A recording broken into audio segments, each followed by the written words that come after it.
কলকাতা হাইকোর্টের নির্দেশে ডাকবাংলায় ফুটপাত দখলমুক্ত করল প্রশাসন। বুধবার সকাল থেকে মুর্শিদাবাদ জেলার বড়ুয়া ব্লকের ডাকবাংলায় ফুটপাত দখলমুক্ত করল প্রশাসন।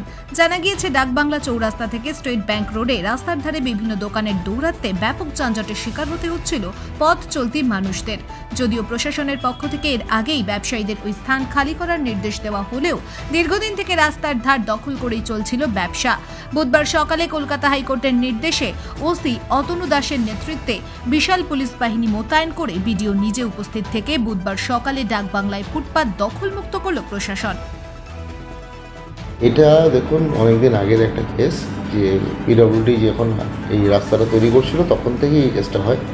অনেকদিন আগেই এটা এসডি অফিসেও হিয়ারিং হয়, তার পরবর্তীকালে হাইকোর্ট থেকে রায় বেরো হয়।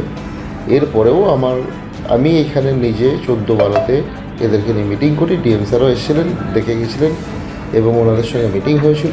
ওনাদেরকে আমরা পুনর্বাসনের ব্যবস্থাও করেছিলাম, কিন্তু ওনারা কেউ রাজি হননি এবং তারপরে ওনারা আবার হাইকোর্টে পিটিশন করেন, কিন্তু সেটা হাইকোর্ট ডিসপোজ করে দেয় এবং বলা হয় যে রায় বহাল আছে 1961-এর যে 10th হাইওয়ে অ্যাক্ট সেই অনুযায়ী হবে এবং সেই অনুযায়ী কিন্তু এর আগে আমাদের ব্লক অফিসেও ডেকে ওদেরকে জানানো হয়, এমনকি পরশুদিন মাইকিং অ্যানাউন্সমেন্টও করা হয় এবং আজকে সেই দিন অনুযায়ী আজকে উচ্ছেদ করা হয়।